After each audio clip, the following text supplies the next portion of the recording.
शंकर जी का परम भक्त है रावण, लेकिन उसी रावण के दुष्टता पर एक दिन शंकर जी बड़े चिंतित हो गए और शंकर जी ने मन में विचार किया कि भाई ये हमारा भक्त है, हम चाहते तो ऐसा है कि हमारी तीसरा नेत्र खुले और जल के भस्म हो जाए, पर गुरु को चाहिए अपने शिष्य को दंड तो दे लेकिन मृत्यु दंड ना दे। लेकिन ये काम ऐसे कर रहा है और ये आगे भी ऐसे कार्य करेगा कि इसको मृत्यु दंड ही मिलना चाहिए और मेरे द्वारा ही मिलना चाहिए, क्योंकि मेरे इष्ट राम को ही परेशान करेगा। तो क्या करें? तो शंकर जी का संकल्प हुआ कि इसके वध में कारण मैं बनूं। तब शंकर जी के मन में आया कि हम 11वें रुद्र श्री हनुमान के रूप में जाएंगे और हम ही कारणभूत बनेंगे इसके वध का, और एक पंथ दो काज होंगे, रावण का वध भी हो जाएगा और मेरे इष्ट श्री राम जी की मैं भक्ति भी करूंगा, सेवा भी करूंगा, उनसे प्रेम भी करूंगा। अभी तो मैं शिव स्वरूप में हूं, मुझे ईश्वर तत्व माना जाता है और मैं ईश्वर तत्व हूं भी। इस कारण से कई बार ऐसा होता है बंधुओं कि अगर शिव जी को राम जी का भक्त बता दो, शैव बड़े नाराज हो जाते हैं, हमारे शंकर जी बड़े हैं, आप उनको राम भक्त क्यों कह रहे हो। कई बार राम शंकर जी को कृष्ण भक्त बता दो तो शैव लोगों को बड़ी क्रोध आता है, बोले हमारे महादेव कोई कृष्ण के भक्त हैं। लेकिन वास्तवता यही है भैया, आप मानो चाहे मत मानो। आप मंदिर में जाकर के ओम नमः शिवाय कहते हैं महादेव के आगे, उनको प्रसन्नता होती होगी, लेकिन आप मंदिर में जाकर के राम राम राम राम कहते हैं तो महादेव अत्यंत प्रसन्न हो जाते हैं। सहस्त्र नाम तत्तुल्यम राम नाम वरानने। हजारों बार कोई राम नाम कहता है तब राम नाम को सुनने के लिए महादेव स्वयं प्रकट हो जाते हैं, कृष्ण नाम सुनकर के स्वयं प्रकट हो जाते हैं महादेव। तो महादेव ने विचार किया कि मेरे इष्ट की सेवा भी हो जाए और ये दुष्ट रावण का वध भी कारण मैं बनूं। तब महादेव ने विचार किया और ऋषियों से कहा कि भाई ऐसा हमारा मन का विचार है कि हमारा ही तत्व जावे पृथ्वी पर और राम जी की सहायता करे रावण वध में और राम जी की सेवा आराधना भी कर ले। तब ऋषियों ने कहा महाराज इस धराधाम पर पृथ्वी पर आपके तेज को धारण करने की सामर्थ्य किसी स्त्री में नहीं है, कौन धारण करेगा। तब ब्रह्म लोक की एक अप्सरा थी, उनका नाम था कुंजस्थला।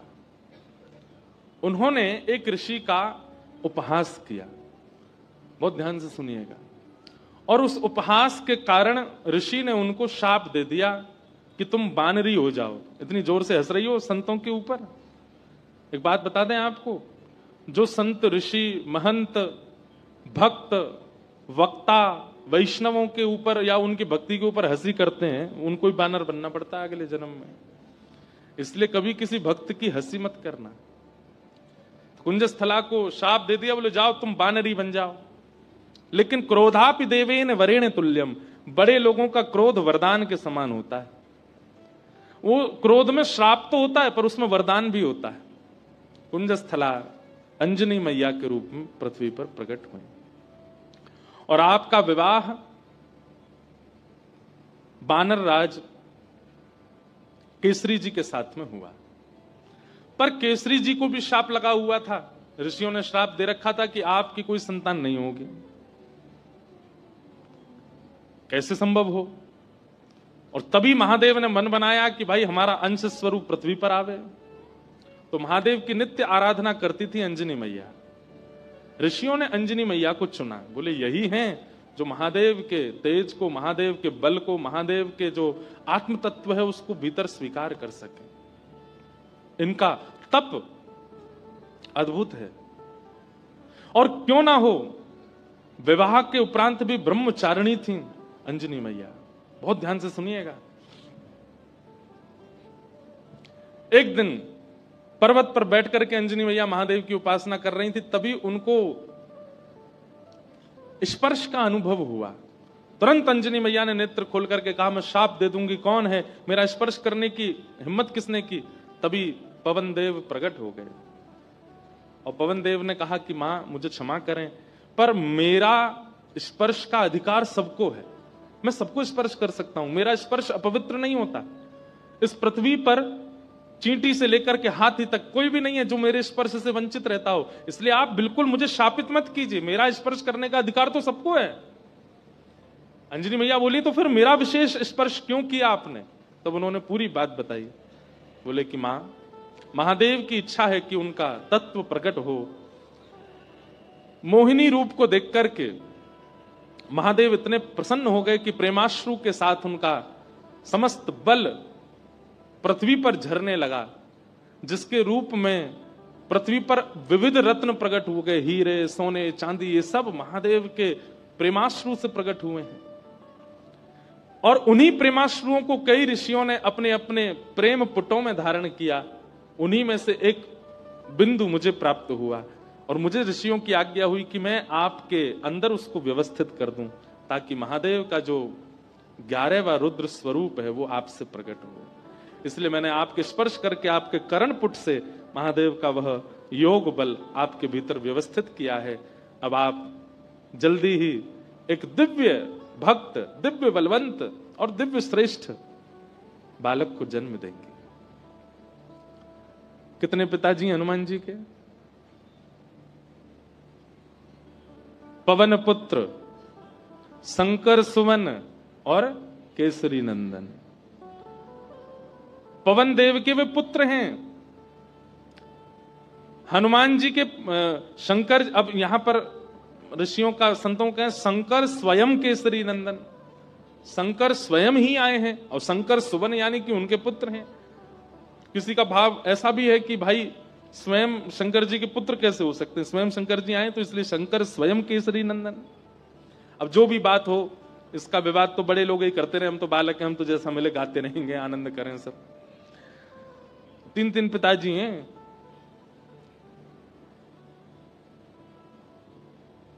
इस प्रकार आज ही के दिन अंजनी मैया ने, अंजनी मैया के दिव्य कोख से दिव्य तेज प्रकट हुआ और पृथ्वी पर प्रकट हुए इस पृथ्वी के रक्षक, भक्तों के रक्षक, दानवों का दलन करने वाले प्रभु श्री राम के अनन्य भक्त पवन पुत्र श्री हनुमान जी महाराज की जय हो, जय हो, जय हो। श्री हनुमान जी का प्रादुर्भाव हुआ, तीनों लोकों में डुमडुमियां बजने लगी, देवता सब आनंदित हो गए, सब सुरक्षित अनुभव करने लगे। क्यों? बोले अब हमारी रक्षा करने वाले आ गए। श्री हनुमान जी महाराज का प्रादुर्भाव हुआ। देवताओं ने आकर के सबने उनको बल प्रदान किया। किसी ने बल प्रदान किया, किसी ने गदा प्रदान की, किसी ने बुद्धि प्रदान की, किसी ने मेधावी। इस प्रकार से सब देवताओं ने आकर के हनुमान जी महाराज को दिव्य दिव्य तेज प्रदान किया। पर भैया एक बात सुनिएगा, हनुमान जी महाराज के पास एक भी वस्तु ऐसी नहीं है जिसकी कमी हो। वो भले ही बानर थे, पर बानर रूप में भी इतने सुंदर थे कि उनको देखने के लिए राम जी लालायित रहते थे कि कोई हनुमान जी को मेरे सामने बैठा दो। आज भी अनेक हनुमान मंदिरों में आप देखेंगे हनुमान जी के सामने ही राम जी बैठे होंगे। प्रियतम को सामने बैठाया जाता है, भले ही भक्त हैं हनुमान जी, लेकिन राम जी को उनका दर्शन इतना अच्छा लगता है, पूरा विश्व राम जी को देखता है, पर राम जी हनुमान जी को देखते हैं। और इस सुंदरता का कारण क्या है कि हनुमान जी में इतनी योग्यताएं हैं, पर सारी योग्यताएं भक्ति से ढकी हुई है। हम लोग कैसे हैं? हमारी सारी योग्यताएं प्रकट रहती हैं। कोई व्यक्ति अगर बहुत बुद्धिमान होता है ना, उसके रूप से ही पता चल जाता है कि बहुत बुद्धिमान है। ये देखो हनुमान जी डोल रहे हैं, भाई आ जाओ, आहा आ जाओ, मंच पे आ जाओ। ये देखो पूंछ से लपेट दो एक आध पंडित जी को। अनंत बलवंत श्री हनुमान जी महाराज की। यहाँ बैठ जाओ आगे, ये स्पीकर के आगे बैठ जाओ। हाँ बैठ जाओ। हनुमान जी बेचारे दांत नहीं है इनके, बैठ जाओ। खड़े रहोगे थक जाओगे। हे हनुमान जी बैठ जाओ, पूंछ संभाल के। गदा नीचे धर दो, गदा नीचे रख दो, थक जाओगे। बस ऐसी कथा सुनते रहो। बोलो हनुमान जी महाराज की जय। तो हनुमान चालीसा करके ही जाना सब लोग, उससे पहले मत चले जाना। हम लास्ट में ही करेंगे कि आप चले नहीं जाओ। आपसे पहले तो हमको जाना है। पर तो क्या बता रहा था मैं? हाँ, हनुमान जी में सारे गुण हैं। अष्ट सिद्ध नवनिध के दाता, असवर दीन जानकी माता। अष्ट सिद्ध नवनिधि के दाता, अष्ट सिद्धियां हैं, नवनिधियां हैं। महाराज हम पे तो एक सिद्धि आ जाए, सिद्धि नहीं भी आवे तो हम लोग फूले नहीं समाते, उन पे तो 8 सिद्धियां हैं, 9 निधियां, पर फिर भी हनुमान जी महाराज इतने दीन कैसे? भक्ति। किसी का ज्ञान प्रधान होता है, किसी का स्वरूप प्रधान होता है, किसी की योग्यताएं प्रधान होती है, पर हनुमान जी महाराज ने सबको गौड़ करके अपने भक्ति को प्रधान रखा है। अच्छा एक बात बताएं, हनुमान जी का एक गुण है, बहुत ध्यान से सुनिएगा। हम सब में कोई योग्यता आ जाती है, जैसे किसी को गाना आ जाए, किसी को बजाना आ जाए, किसी को नाचना आ जाए, तो अपने उस गुण के स्वामी हम खुद बन जाते हैं। जो भी गुण है हमारे अंदर, उस गुण के स्वामी कौन है? हम खुद बन जाते हैं। पर हनुमान जी ने अपने सारे गुणों का स्वामी राम जी को बना दिया है। मेरे अंदर बल भी है तो राम जी की कृपा, मेरे अंदर बुद्धि भी है तो राम जी की कृपा, मेरे अंदर योग्यताएं भी हैं तो राम जी की कृपा। मैं सब जानता हूं पर अपने मन से कुछ नहीं करूंगा, राम जी कहेंगे तो ही करने जाऊंगा, तो ही करूंगा। पर हम लोग कैसे हैं? सारे गुणों को, सारी श्रेष्ठताओं को अपने ऊपर ले लेते हैं, इसलिए हम लोगों का उससे कल्याण नहीं होता, उससे कहीं ना कहीं हमारा मन विक्षिप्त रहता है। एक लीला सुना करके फिर हनुमान चालीसा गाते हैं। ठाकुर जी भी आ गए हैं। जैसे किसी की विदाई होती है तो कोई बहुत रोता है ना, तो उसको अंदर कमरे में ले जाके समझाते हैं। ऐसे बेचारे के समझा बुझा के लाए, बोले फिर आएंगे कोल्हापुर में, फिर भक्त चरित्र होगा, आप चल दो, ऐसे मत करो।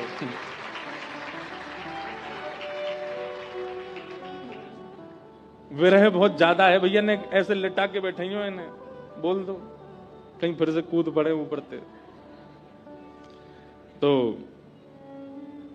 एक लीला सुनिए, सब लोग इधर देखो, उसके बाद हम कथा विश्राम करेंगे। हनुमान जी लौट रहे थे लंका से, पुष्पक विमान में राम जी के साथ बैठे थे। तो राम जी जगह जगह दिखाते जा रहे थे जानकी जी को, पता है आपको यहाँ पे हमने ऐसा किया था, यहाँ पे हमारी बली को हमने, बाली को हमने बाण मारा था, इधर बैठ करके हम सब वानरों के साथ में हमने मीटिंग करी थी, यहाँ पर ये हुआ था। सारे स्थान दिखाते हुए जा रहे थे राम जी। तभी एक स्थान आया, उसको देख करके हनुमान जी के नेत्र सजल हो गए। राम जी बोले, हनुमान जी आप क्यों रो रहे हैं? हनुमान जी बोले, अब जो नीचे स्थान है ना, ये मेरी जन्मभूमि है, यहाँ मेरा जन्म हुआ है, और मैं अपनी मैया अंजनी मैया से बहुत वर्षों से मिला नहीं हूं। मुझे सीता जी में ही अपनी मां दिखती हैं, पर क्योंकि जन्म स्थान के ऊपर से जा रहे हैं तो मुझे याद आ गई मां की। राम जी बोले, इसी वक्त यहीं पर ही विमान रोको, नीचे चलो, तुम अपनी मां से। नहीं नहीं भगवान लेट हो जाएंगे। बोले नहीं, कोई देरी नहीं, हम भी मिलेंगे, हमारे हनुमान जी की माता जी का हम भी दर्शन करेंगे। हनुमान जी बोले, आप मिलेंगे मैया से? बोले हाँ मिलेंगे, चलो। और महाराज, अब कई लोग तो अलग अलग स्थान बताते हैं, पर एक प्रकार से श्री हनुमान जी महाराज महाराष्ट्र में जन्मे, नासिक के पास में श्री हनुमान जन्म स्थान है, ऐसा माना जाता है। सब लोग अलग अलग स्थान मानते हैं, पर हम नासिक में गत वर्ष 1 महीना थे, तो वहां हमको वहीं बताया गया कि यहीं पर ही श्री हनुमान जी महाराज का जन्म हुआ। दंडक वन, दंडकारन वन, और लगता भी है वहां स्थान पर, ऐसा प्रतीत भी होता है कि हनुमान जी यहीं जन्मे होंगे। तो वहां पहुंचे और सीता जी, राम जी, सब लोग गए तो देखा एक पर्वत के ऊपर नेत्र बंद करके बैठी अंजनी मैया। नेत्र खोल करके जैसे ही देखा तो सामने राम जी, जानकी जी, लक्ष्मण जी, सब वानरों की सेना और श्री हनुमान जी महाराज आ रहे हैं।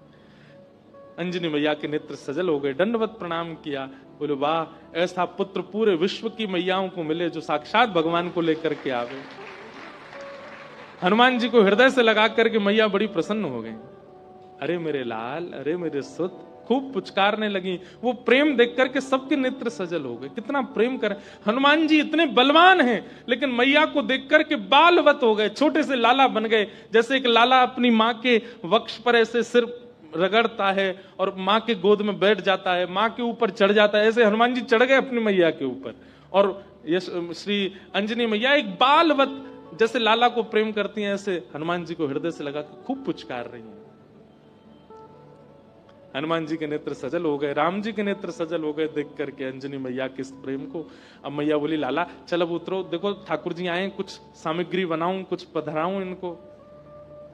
सामग्री सिद्ध की अंजनी मैया ने, राम जी को अपने हाथ से भोजन पवाया। हनुमान जी आज इतने प्रसन्न हैं कि मेरी जन्मभूमि पर राम जी आए हैं। देखो हनुमान जी का एक गुण देखा आपने, हनुमान जी ने जिद नहीं की राम जी से कि मेरे घर चलो, राम जी खुद गए। यही होना चाहिए एक भक्त का स्वरूप, अपने गुरु से, अपने आचार्य की, उनकी इच्छा है जहां वहां चलो, अपनी इच्छा से नहीं। अंजनी मैया ने प्रसाद आदि के बाद पूछा, कैसा रहा आपकी लंका में जो युद्ध, उसकी चर्चा तो बहुत सुनी, पर आप लोग खुद अपने मुख से बताइए कि वहां कैसा क्या रहा। हनुमान जी महाराज बोले, मैं बताऊंगा, पूरे लंका कांड तो मैं ही सुनाऊंगा। सुंदर कांड से सुनाना शुरू किया। हनुमान जी ने बोले, ऐसे ऐसे भगवान ने कहा पता करके आओ, और मैया मैं उड़ करके गया और जाकर के मैंने वहां पर फिर लंका जला दी, सीता जी से मिल के आए, फिर हम वापस आए, राम जी से आकर के हमने निवेदन किया, पूरी बानर सेना लेके फिर हमने सेतु बनाया, सेतु बना करके वहां गए, वहां पर लक्ष्मण भैया को शक्ति लग गई, तो फिर मैं हिमालय पर जाके पर्वत लेके आया, अंजनी संजीवनी बूटी दी गई, आदि आदि पूरी कथा सुनाने लगे।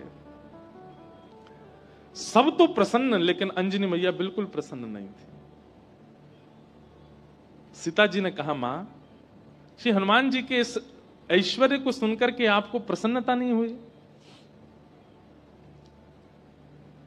अंजनी मैया बोली, मुझे बिल्कुल प्रसन्नता नहीं है, बल्कि मुझे तो संशय हो रहा है हनुमान के ऊपर। बोले क्यों?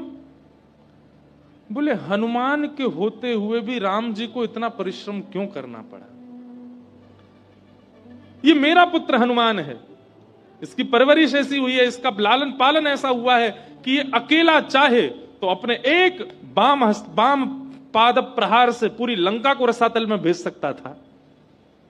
इसके रहते हुए सेतु बनाना पड़ा, लक्ष्मण भैया को शक्ति लगी, वैद्य बुलाने पड़े, इतने दिन तक युद्ध होता रहा, अहि रावण की यहां ठाकुर जी को जाकर के रहना पड़ा, और ना जाने क्या क्या। ये सब सुनकर के मेरा मन बहुत विचलित हो रहा है। मुझे लग रहा है कि हनुमान तुम्हारे रहते हुए राम जी को इतना श्रम करना क्यों पड़ा? अरे तुम्हारे लिए तो बाएं हाथ का खेल है, तुम जाकर के पूरी लंका का नष्ट करके रावण को रसातल में फेंक करके सीता जी को कंधे पर बैठा करके ले आते तुम। इतना श्रम करने की आवश्यकता ही नहीं थी, करना क्यों पड़ा? तो ये बात सुनकर के और तो किसी के मन में नहीं, पर लक्ष्मण जी के मन में थोड़ा सा आया कि मैया को कुछ ज्यादा ही बल का मान है कि बहुत ज्यादा बलवान है। अरे ठीक है, हनुमान जी हो गई लीला पूरी, अब इतना क्रोध क्यों कर रही है बेचारी उन पे? अंजनी मैया समझ गई, लक्ष्मण जी अभी समझ नहीं रहे कि मैं क्या कहना चाह रही हूं। तभी अंजनी मैया एक दूर पर्वत पर गई, और वहां पर्वत पर जाकर के हनुमान जी को टकटकी लगा के देखने लगी। तो हनुमान जी को देखते देखते अंजनी मैया के चित्त में वात्सल्य उमड़ा, और वही वात्सल्य उनके पयोधर से दुग्ध बन करके बहने लगा। एक बूंद दुग्ध की पयोधर से निकल करके जैसे ही उस पर्वत खंड पर गिरी, पर्वत बीच से विदीर्ण हो गया, ज्वालामुखी प्रकट हो गई, काले काले बादल आकाश में छा गए, पृथ्वी डामाडोल हो गई। लक्ष्मण लाल जी बोले, ये क्या था? अंजनी मैया बोली, ये अंजनी के पयोधर के दुग्ध के एक बिंदु का ये असर है। जिस बिंदु को पृथ्वी और ये पर्वत नहीं सहन कर पाते, उस बिंदु, उस दुग्ध में पला बड़ा है हनुमान। उसको अपने गर्भ में धारण किया हनुमान ने। अंजनी के दूध को गर्भ में धारण करने की सामर्थ्य किसी की नहीं है। जीवन पर्यंत विवाहिता होते हुए भी, बालक होते हुए भी ब्रह्मचारिणी है अंजनी मैया। उनके दुग्ध को पिया है हनुमान ने, और उसके रहते हुए, इतना बलवंत होते हुए भी ये सब करना पड़ा। तब अंत में राम जी उठे, बोले, मैया आप हनुमान जी के बल पर किसी को संशय नहीं है, किसी को शक नहीं है, पर हनुमान जी में एक गुण है, क्या? कि वे अपने बल को अपना नहीं मानते, वो मेरा मानते। वे चाहे तो जाकर के रावण को मार सकते थे, लेकिन वहां भी चिंतन कर रहे थे, राम की आज्ञा नहीं है मुझे। वे चाहते तो पूरी लंका को जला नहीं, रसातल में फेंक देते, उठा करके, उखाड़ करके। हनुमान जी महाराज ने, एक कथा आती है कि रावण की सेना में चिरंजीवी सेना भी थी रावण की, मतलब उनको कोई मार ही नहीं सकता, उन्होंने अमृत पिया रखा था। वो मरेंगे ही नहीं, चाहे उनको सुदर्शन चक्र काट दे, चाहे उनको गदा से मार दिया जाए, उनकी मृत्यु नहीं हो सकती। जब वे अजर अमर योद्धा लड़ने के लिए हनुमान जी से आए तो हनुमान जी बोले क्या करें, ये मरने वाले तो है नहीं। तो हनुमान जी ने अपनी पूंछ पर लपेट करके इतनी वेग से उनको आकाश के ऊपर भेजा कि जहां गुरुत्वाकर्षण, पृथ्वी का गुरुत्वाकर्षण होता है ना, कोई भी चीज ऊपर फेंको नीचे गिरती है, तो कुछ समय बाद गुरुत्वाकर्षण खत्म हो जाता है। हनुमान जी ने उन सबरे चिरंजीवी योद्धाओं को अपनी पूंछ में लपेट करके इतनी जोर से ऊपर फेंका कि गुरुत्वाकर्षण की सीमा से ऊपर चले गए। आज तक आकाश में घूम रहे हैं वे लोग, लौट के नहीं आ पाए पृथ्वी पर।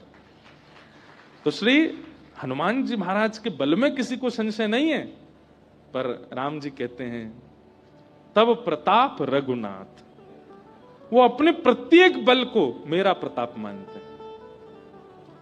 मेरी आज्ञा नहीं थी रावण को मारने की, मेरी आज्ञा नहीं थी लंका को रसातल में फेंकने की। अगर आज्ञा होती तो ये सब करने की आवश्यकता नहीं थी। अकेला हनुमान जाकर के सब क्रिया कर सकता था। लेकिन आप सौभाग्यशाली हैं मैया, आपका लाला इतना बलवंत, इतना बुद्धिवंत, इतना योग्य होते हुए भी मेरे अधीन रहता है, अपने योग्यता को नहीं मानता। तब अंजनी मैया प्रसन्न हुई, हनुमान जी को हृदय से लगाया। ऐसे श्री हनुमान जी महाराज हैं।